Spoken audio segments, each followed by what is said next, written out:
Okay, so we've gone through a lot of phases in literature, and more than I even know because I don't study this shit. I just read books. And sort of meta techniques have existed through all of history forever. You know, probably. Now, here's a good question: can we find meta techniques within oral storytelling? That's a fun one. But as soon as things start getting written down, when woodblock printing becomes a thing, authors start inserting themselves as commentary and different storytelling devices like temporal massaging, putting this before this, even though this in actuality came after for a sense of surprise, and things like this. Footnotes, and this is in fiction or nonfiction. Uh, those are some of the simple ones that help. That the Odyssey has the fragmentation, etc. A lot of fiction has notes from authors and stuff. So you have those sparsely, but you really do throughout history have an actual building of kind of how storytelling is, and it's not surprising because it nearly re- reflects real life. So temporally congruent to what you experience in your daily life. Um, which I have a comment, people are obsessed with the fragmentation of memory and how that can come through literature in the past 50 years.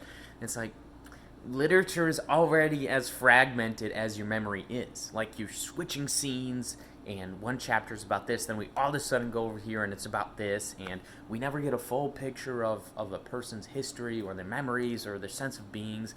Literature is already so extremely fragmented that it's already an epitome of the process of the human brain as far as a fragmented memory and sense of self goes.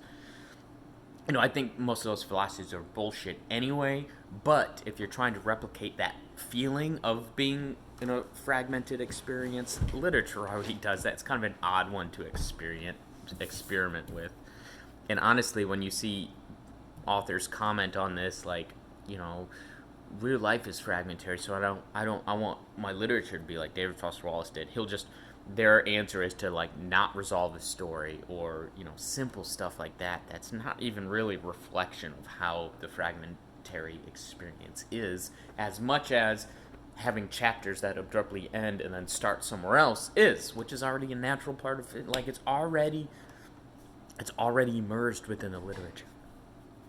Anyway, so we get to some of these meta techniques, and then we get to kind of modern era, which really just exploded them. And you know what? Honestly, it was never super mainstream. You have like Pynchon and stuff, and Vonnegut, and and Wallace, where these books get really popular and can be said to be mainstream. But as like a general course of readers, we still got most people reading generic fiction and stuff like that. But still, was pretty heavy. Uh, Probably will be forgotten in history, but was heavy for and will be remembered and will have a lot of influence for a long time.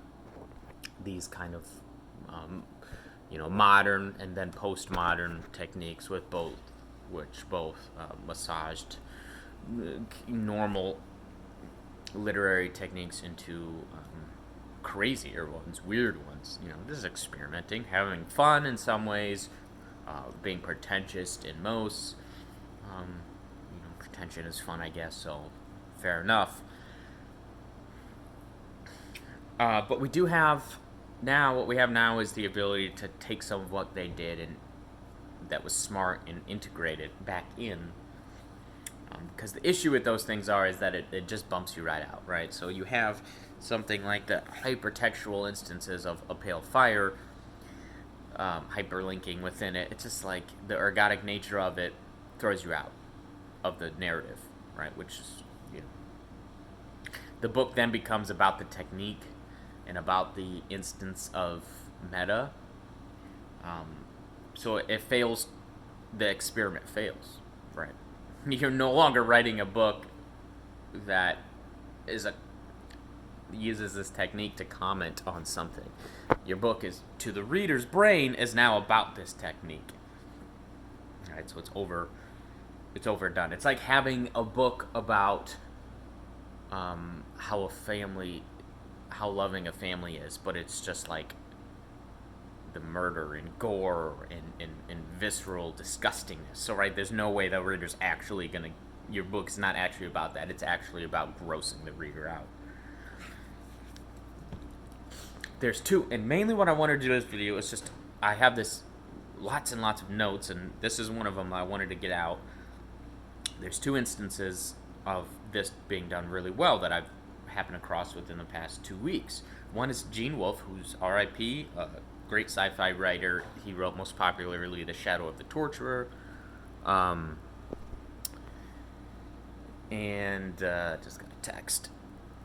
Shadow of Torture. Anyway, he wrote a book called Peace, which is kind of a little bit more difficult to find. Nothing's difficult to find these days, but you're not going to find an Audible version of it, or it won't be in your library or anything.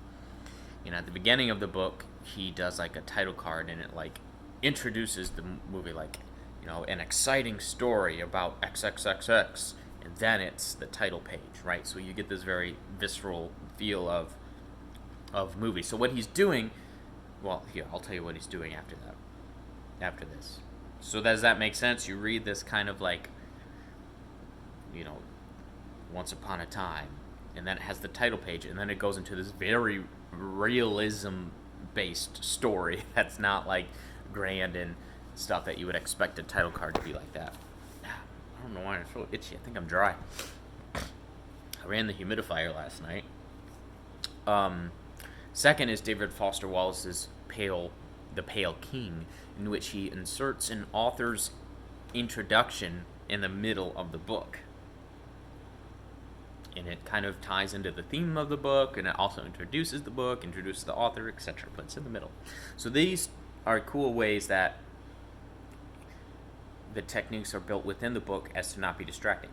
And these ones specifically use the idea of something that is normal and already happens within the book, and then it's just slightly altered. So instead of the author doing his introduction at the beginning, he just throws it in the middle. And he has reasons for doing that, and they become obvious because of the content of the introduction in the middle of the book. But he takes what's already there and just alters it a little bit. And enough to go, oh, that's interesting and cool. But it doesn't drag you so far out of it as to kind of ruin the book. And then for the Gene Wolfe version, it's actually sort of a movie thing where we're very used to seeing that title card, that intro before the movies, which isn't such a popular thing anymore, but still very much within our bodies because we grew up with it, at least my generation, and movies still do it sometimes as well. Trailers, right? Trailers do it. So I guess it's very much still in our blood. So he just takes this thing that we all know, we're all used to, and he puts it there, and it's like, oh, and it's more of like, oh, I never thought of putting that there. Like, it does cool things. It really draws you in this way and this way. So those two things are really cool and really novel. I think intelligently done. They weren't pretentious, and they weren't haughty in the way of like disrupting the story to give your message, which is, you know, in a way is a sort of all fiction. Philosophical and contemplative fiction is sort of like this, but it is begging the question, because what a fiction writer does is puts their skill in giving you the message above the message. That's what a fiction author does.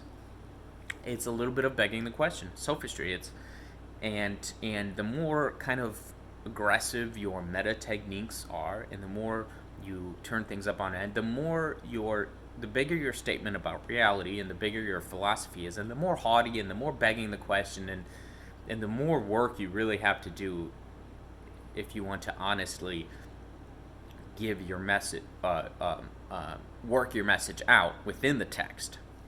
Because you're making big claims, the more you massage the way the book works. You know, and you're doing so by tricking people basically into receiving your message. So it's a thing.